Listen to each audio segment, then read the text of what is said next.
Hi guys, இந்த வீடியோவில் வந்து நம்ம என்ன லேர்ன் பண்ண போகிறோம் அப்படின்னு கேட்டிங்கன்னா, ஆப்ஷன்ஸ் ட்ரேடிங் அப்படிங்கிறதுனா என்ன, அது எப்படி ஒர்க் ஆகுது அப்படிங்கிறத நீங்கள் இந்த வீடியோவில் லேர்ன் பண்ண போகிறீங்க.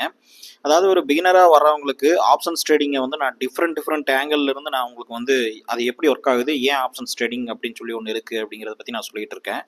அதில் வந்து இது ஒரு இம்பார்ட்டண்ட்டான ஆங்கிள். இந்த ஆங்கிளில் நீங்கள் பார்த்தீங்கனாலே ஸோ ஆப்ஷன்ஸ் ட்ரேடிங்னா என்ன, பேசிக்காக ஆப்ஷன்ஸுங்கிறது எப்படி ஒர்க் ஆகுது அப்படிங்கிறது தெரியும். ஸோ அதை ஒரு சின்ன ஒரு ஸ்டோரி மாதிரி நான் எக்ஸ்பிளைன் பண்ணிடுறேன். ஸோ இது புரிஞ்சுதுன்னா தான் நீங்கள் அடுத்து வந்து ஈஸியாக ஆப்ஷன்ஸில் மற்ற விஷயங்கள் சொல்கிறது எல்லாமே நீங்கள் ஈஸியாக புரிஞ்சுக்க முடியும். அதனால் வந்து இந்த ஆப்ஷன்ஸ் ட்ரேடிங்னா எப்படி ஒர்க் ஆகுது அப்படிங்கிறது வந்து பேசிக்காக ஒரு ரியல் டைம் எக்ஸாம்பிளில் பார்த்துருவோம். இப்போது ஃபார் எக்ஸாம்பிளுக்கு வந்து பார்த்தீங்கன்னா, ராமு அப்படின்னு சொல்லி ஒருத்தர் இருக்கார். ஓகேங்களா, ஒரு வில்லேஜில் ஒரு டவுனில் வந்து ராமு அப்படின்னு சொல்லி ஒருத்தர் இருக்கார். ஸோ இவருக்கு வந்து பார்த்தீங்கன்னா ரியல் எஸ்டேட்டில் வந்து நல்லா ஒரு நாலேஜ் இருக்குது. சரிங்களா, ரியல் எஸ்டேட் ஏஜென்ட்னு வச்சுங்களேன். ஸோ நல்ல நாலேஜ் இருக்குது. இப்போ இவரு வந்து பெரிய பணக்காரர் கிடையாது, பணம் வந்து பெருசாக கிடையாது. இவர் கையில் வந்து பார்த்தீங்கன்னா ஒரு 50,000 தான் இருக்குது. சரிங்களா, ஆனால் இவருக்கு வந்து ஒரு இம்பார்ட்டண்டான ஒரு இன்ஃபர்மேஷன் வந்து கிடைக்குது. ஓகேங்களா, என்ன இன்ஃபர்மேஷன் அப்படின்னா, இவருக்கு வந்து ஒரு இம்பார்ட்டண்டான கவர்மெண்ட் இன்ஃபர்மேஷன் ஒன்று கிடைக்குது. ஏன்னா இவர் ரியல் எஸ்டேட்டில் நல்ல நாலேஜ் இருக்கிறதுனால இவருக்கு வந்து எல்லா டாக்குமெண்ட்டு எல்லா வந்து நியூஸுமே எல்லாமே வந்து ரிசர்ச் பண்ணிட்டு இருப்பார். என்ன இன்ஃபர்மேஷன்னா, ஒரு டவுன் இருக்குது, அதாவது அவருடைய டவுன் இருக்குது. அவருடைய டவுன் வந்து பார்த்தீங்க அப்படின்னா நல்ல ஒரு பொட்டன்ஷியல் டவுன் தான். ஆனால் வந்து பார்த்தீங்கன்னா ரியல் எஸ்டேட் ப்ரைஸ் எல்லாம் வந்து ஒரு நார்மல் ரேஞ்சில் தான் இருக்குது. ஓகேங்களா, ஸோ இப்போது இவருக்கு கவர்மெண்ட் இன்ஃபர்மேஷன் என்ன கிடைக்குது அப்படின்னு கேட்டிங்கன்னா, ஸோ இந்த டவுனில் ஒரு கவர்மெண்ட் ப்ராஜெக்ட் வந்து பக்கத்துலேயே வரப்போகுது, அதனால் வந்து ரியல் எஸ்டேட் ப்ரைஸ் எல்லாம் வந்து இன்க்ரீஸ் ஆகிறதுக்கு வாய்ப்பு இருக்குது அப்படிங்கிற மாதிரி ஒரு இன்ஃபர்மேஷன் இவருக்கு கிடைக்குது. ஸோ அப்போ அவர் என்ன பண்ணுறாரு அப்படின்னு கேட்டிங்கன்னா, அவர் கையில் வந்து 50,000 தான் இருக்குது. ஸோ இந்த டவுனில் பார்த்தீங்கன்னா நிறைய வந்து லேண்ட் இருக்குது. சரிங்களா, நிறைய லேண்ட் இருக்குது. இதில் வந்து ஒரு லேண்ட்ஸ் எல்லாமே நிறைய பிளாட் போட்டு சேல் பண்ணிட்டு இருக்காரு ஒருத்தர். இவர் பேர் வந்து சோமுன்னு வச்சுக்கோம். சரிங்களா, இவர் வந்து செல்லர். ஸோ இவர் வந்து என்ன சொல்கிறாரு அப்படின்னா, ஒவ்வொரு லேண்டையுமே வந்து இவர் வந்து பிளாட் போட்டு சேல் பண்ணிட்டு இருக்காரு.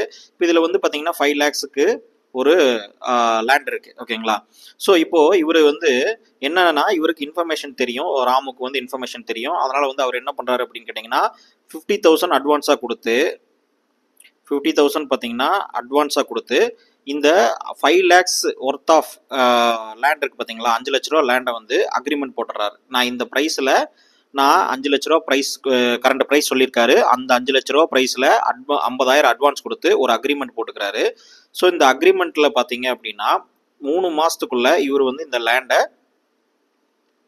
பை பண்ணிடணும். சரிங்களா, ஃபுல் அமௌண்ட் கொடுத்து பை பண்ணிடணும், இல்லைன்னா இந்த அட்வான்ஸ் வந்து திருப்பி கொடுக்க மாட்டாங்க. அதனால் வந்து 3 மாதம் தான் டைமு. அந்த 3 மாதத்துக்குள்ளே நான் அமௌண்ட் ரெடி பண்ணி நான் பை பண்ணிக்கிறேன் அப்படின்னு சொல்லி ராமு வந்து சொல்லியிருக்காரு. ஓகேங்களா, ஸோ ராமு தான் இந்த அக்ரிமெண்ட்டை பை பண்ணுறாரு. ஓகேங்களா, ராமு தான் அக்ரிமெண்ட்டை அதாவது இந்த அக்ரிமெண்ட்டை வந்து சோமு போட்டு கொடுக்குறாரு, இவர் ராமு வந்து பை பண்ணுறாரு. ஓகேங்களா, இங்கே சோமு வந்து செல்லர்.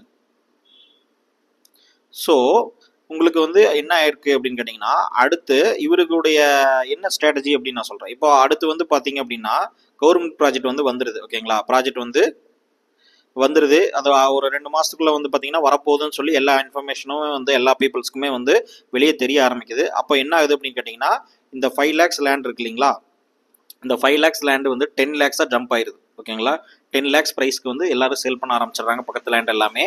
ஸோ இந்த சோமு இருக்கார் இல்லையா, இந்த சோமு தான் லேண்ட் செல்லரு. இவர் வந்து மற்ற லேண்ட் எல்லாமே 10 lakhsக்கு என்ன பண்ணுறாரு, சேல் பண்ணுறாரு ஒரு மாதத்து டைம்லேயே.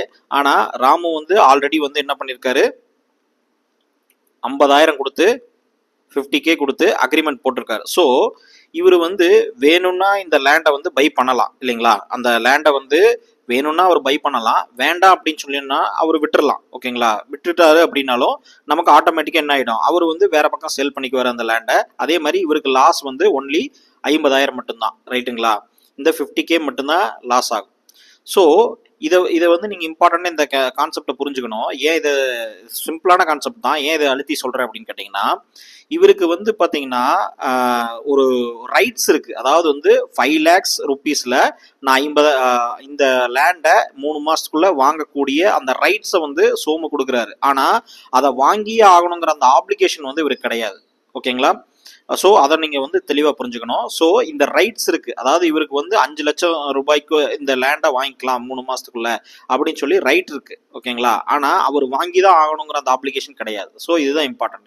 இப்போ என்ன ஆகுது அப்படின்னு கேட்டிங்கன்னா, விலை வந்து ஏறிடுச்சு. இப்போ வந்து ராம் வந்து என்ன பண்ணுறாருன்னா, ஸோ 5 லட்சம் ரூபாய்க்கு அந்த லேண்டை அந்த புக் பண்ணுறாரு. ஆனால் எல்லா லேண்டுமே என்ன ஆகிட்டு இருக்கு, 10 லேக்ஸ்க்கு அவரே செல் பண்ணிட்டு இருக்காரு. சோமுவே வந்து பார்த்தீங்கன்னா 10 லேக்ஸுக்கு செல் பண்ணிட்டு இருக்காரு. ஆனால் ராமுக்கு வந்து ஏற்கனவே இவர் 5 லட்சம் ரூபாய்க்குன்னு சொல்லி அக்ரிமெண்ட் போட்டுட்டார், ஓகேங்களா. ஸோ இப்போ வந்து பார்த்தீங்கன்னா 5 லட்சம் ரூபாய்க்கு அவர் கிடைக்குது. அப்போவே வந்து பார்த்தீங்கன்னா மார்க்கெட் ப்ரைஸு 10 லேக்ஸ், ஓகேங்களா. அதனால் அப்போவே செல் பண்ணுறாரு. ஸோ 5 லேக்ஸ் ப்ராஃபிட்டு, ஓகேங்களா. 5 லேக்ஸ் ப்ராஃபிட்டு. இந்த 50,000 அட்வான்ஸாக கொடுத்தாரு இல்லையா, அதை கழிச்சுக்கலான்னு வச்சுங்களேன். ஸோ ஒரு ஓவராலாக 5 லட்சம் ப்ராஃபிட். ஸோ இந்த 5 லட்சம் ப்ராஃபிட்டை பார்த்தீங்க அப்படின்னா அவர் எடுக்கிறதுக்காக அந்த 5 லட்ச ரூபா ஒர்த்துள்ள அசட்டை அவர் வந்து ஹோல்டு பண்ணியிருக்காரு இல்லையா, பை பண்ணக்கூடிய அந்த ரைட்ஸை வந்து ஹோல்டு பண்ணியிருக்காரு, ரைட்டா. ஸோ இந்த 5 லட்ச ரூபா அசட்டை வந்து பார்த்தீங்கன்னா வெறும் 50,000 கொடுத்து ஹோல்டு பண்ணியிருக்காரு. ஒருவேளை இவருக்கு லாஸ் ஆனால் இந்த 50,000 மட்டும்தான் லாஸ் ஆகும், சரிங்களா. அவர் வாங்காமல் விட்டால் கூட இந்த 50,000 தான் லாஸ் ஆகும். ஏன்னா அவர்கிட்ட உண்மையாகவே பணம் கிடையாது. ஸோ லாஸ் ஆனாலும் 50,000 மட்டும்தான் லாஸ் ஆகும். ஆனால் கெயின் ஆகும்போது எவ்வளோ ஆச்சு, 5 லட்ச ரூபா கெயின் ஆச்சு, சரிங்களா. இதுதான் ஆப்ஷன்ஸ் ட்ரேடிங். ஸோ இப்போது ராமு பண்ணார் இல்லையா, ராமு வந்து கொடுத்த அந்த ப்ரீமியம் அமௌண்ட் இருக்கு இல்லையா, அதாவது 50,000 கொடுத்து அந்த அக்ரிமெண்ட் போட்டார் இல்லையா, இது வந்து ஆப்ஷன்ஸ் ட்ரேடிங்கில் ப்ரீமியம் சொல்லுவோம். ஸோ இதுதான் ஆப்ஷன்ஸுடைய ப்ரீமியம். ஆப்ஷன்ஸில் நீங்கள் ஒரு கால் ஆப்ஷனோ புட் ஆப்ஷனோ ஒரு ஸ்ட்ரைக் ப்ரைஸ்க்கு வாங்குவீங்க இல்லையா, அது வந்து ஒரு 50 ரூபாயோ 100 ரூபாயோ 20 ரூபாயோ அந்த மாதிரிலாம் இருக்கும் இல்லையா, இதுதான் வந்து ப்ரீமியம். ஸோ நீங்கள் கொடுக்கக்கூடிய அந்த அக்ரிமெண்ட்டுக்கு கொடுக்கக்கூடிய அமௌண்ட்டு, ரைட்டுங்களா. இப்போ வந்து பார்த்தீங்க அப்படின்னா இந்த ஸ்ட்ரைக் ப்ரைஸ் நீங்கள் எந்த ப்ரைஸ்க்கு நீங்கள் வாங்கணும்னு சொல்லி நீங்கள் முடிவு பண்ணீங்க இல்லையா, அதாவது இந்த லேண்டை பொறுத்த வரைக்கும் அவர் என்ன பண்ணியிருக்காரு, 5 லட்சம் ரூபாய்க்கு அக்ரிமெண்ட் போட்டிருக்காரு. ஸோ இதே சேம் கான்செப்ட் ஸ்டாக் மார்க்கெட்டில் இப்போ ஒரு ஸ்டாக்கை நீங்கள் ஸ்டாக் ஆப்ஷனை வாங்குறீங்கன்னு வச்சுக்கோங்க. ஸ்டாக் ஆப்ஷனை வாங்குறீங்கன்னா நீங்கள் வந்து ஒரு 2,500 ரூபாய்க்கு ஒரு ஸ்டாக்குடைய ஸ்ட்ரைக் ப்ரைஸுக்கு நீங்கள் கான்ட்ராக்ட் போடுறீங்க. 2,500 ரூபாயில் இருக்கக்கூடிய கால் ஆப்ஷன் கான்ட்ராக்டை போடுறீங்கன்னா நீங்கள் இந்த 2,500 ரூபாய்க்கு தான் இந்த கான்ட்ராக்டை போடுறீங்க, ரைட்டா.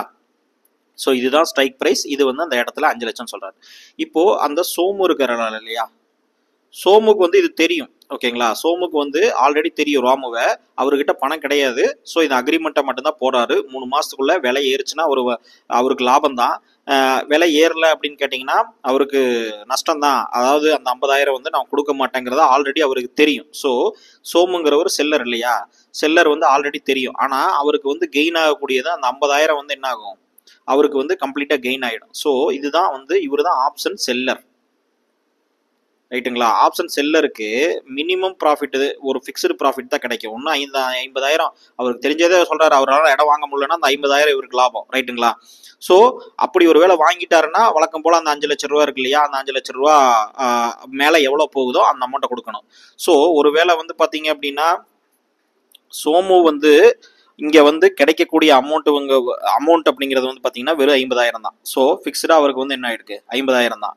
ஆனால் இந்த இடத்துல இன்னொரு கான்செப்ட் வருது. சோமு கிட்ட அந்த லேண்டே இல்லைன்னு வச்சுக்கோங்க, அவரே வந்து பார்த்தீங்கன்னா அந்த மாதிரி நான் உனக்கு ஒரு கான்ட்ராக்ட் போட்டு தர்றேன், ஆனால் அவர்கிட்ட லேண்டு கிடையாது, ஓகேங்களா. சோமு வந்து செல்லர் கிடையாது, அதாவது அவர் லேண்ட் ஓனர் கிடையாது, லேண்ட் ஓனர் வேற யாரோ. ஆனால் இவருக்குள்ள ராமுக்குள்ளேயும் சோமுக்குள்ளேயும் அக்ரிமெண்ட் இருக்கு.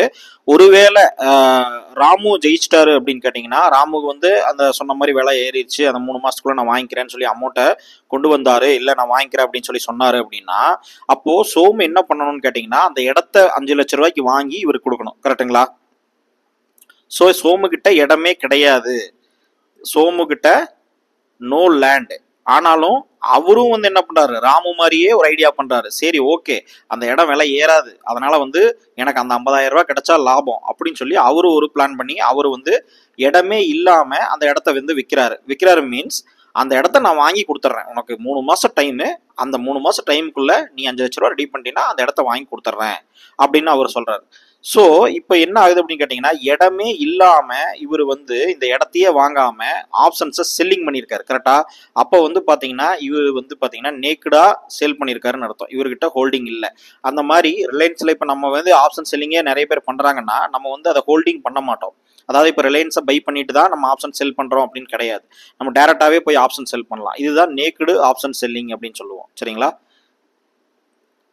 இது ஒரு கான்செப்ட் இந்த இடத்துல. இதுவே லேண்டை வச்சிருந்தாருன்னா, அவர் ஏற்கனவே லைட்ஸை வாங்கி வச்சிருந்தாரு அப்படின்னா அப்படியே அவரை கொடுத்துடலாம். ஓகேங்களா? இது லேண்ட் ஓனரை கன்சிடர் பண்ணிக்கோங்க.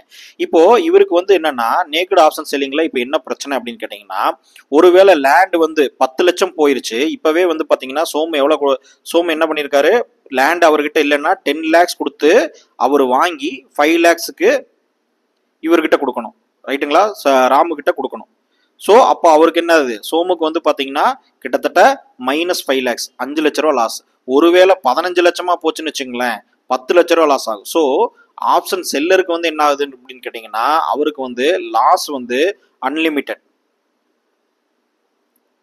இதுவே ஆப்ஷன் பையர், ராமுவோட பாயிண்ட் ஆஃப் வியூவில் ஆப்ஷன் பையர், அவருக்கு வந்து பார்த்தீங்கன்னா போனால் 50,000 50K, ஆனால் வந்தால் எவ்வளோ ப்ராஃபிட் வருதோ அவ்வளோ, அதாவது மார்க்கெட் ப்ரைஸ் அந்த இடத்துல எவ்வளோ இன்க்ரீஸ் ஆகுதோ அவ்வளோ ப்ராஃபிட். ஸோ லிமிட்டட் ரிஸ்க் வந்து லிமிட்டட், ஆனால் ரிவார்டு வந்து பார்த்தீங்கன்னா அன்லிமிட்டட். ஸோ ப்ராஃபிட் வந்து அன்லிமிட்டட். ஸோ இதுதான் வந்து பேசிக்காக ஆப்ஷன்ஸ் ட்ரேடிங். ஸோ இந்த கதை உங்களுக்கு புரிஞ்சிருச்சு அப்படின்னா ஈஸியாக நீங்கள் வந்து ஆப்ஷன்ஸ் ட்ரேடிங்கை நீங்கள் புரிஞ்சுக்கலாம். இப்போ வந்து பார்த்தீங்க அப்படின்னா நம்மளுடைய ஸ்டாக் மார்க்கெட்டை பற்றின என்னுடைய கம்ப்ளீட் கோர்சஸ் எல்லாமே பார்த்தீங்கன்னா நான் இந்த investors.tamil.com அப்படிங்கிற இந்த வெப்சைட்டில் நான் கொடுத்துருக்கேன். இதில் பேசிக்லேருந்து அட்வான்ஸ் லெவல் வரைக்கும் எல்லா கோர்சஸுமே வந்து கொடுத்துருக்கேன். இதில் ட்ரேடிங் ஸ்ட்ராட்டஜிஸ், லைவ் ட்ரேடிங் எல்லாமே நான் போட்டிருக்கேன். நீங்கள் இந்த கோர்ஸில் இருக்கிற நம்பர் படி பார்த்தீங்கனாலே உங்களுக்கு வந்து கிளியராக வந்து உங்களுக்கு ஸ்டாக் மார்க்கெட் அண்டர்ஸ்டாண்ட் ஆகும். இதில் வந்து ஆப்ஷன்ஸ் ட்ரேடிங், ஸ்டாக்ல வந்து ஃபண்டமெண்டல் அனலைஸ் பண்றது எப்படி, வேல்யூஷன் பண்றது எப்படி எல்லாமே நான் கொடுத்துருக்கேன். இந்த வெப்சைட்டோடைய லிங்க் வந்து நான் டிஸ்கிரிப்ஷன்லையும் கொடுத்துருக்கேன், கமெண்ட் செக்ஷன்லையும் கொடுத்துருக்கேன். ஸோ உங்களுக்கு இந்த வீடியோவில் நான் சொல்லி கொடுத்ததுல ஏதாவது டவுட் இருந்ததுன்னா கமெண்ட்ல பண்ணுங்க. நான் அதுக்கு வந்து இன்னொரு வீடியோ நான் கிரியேட் பண்ணி நான் உங்களுக்கு கொடுக்குறேன்.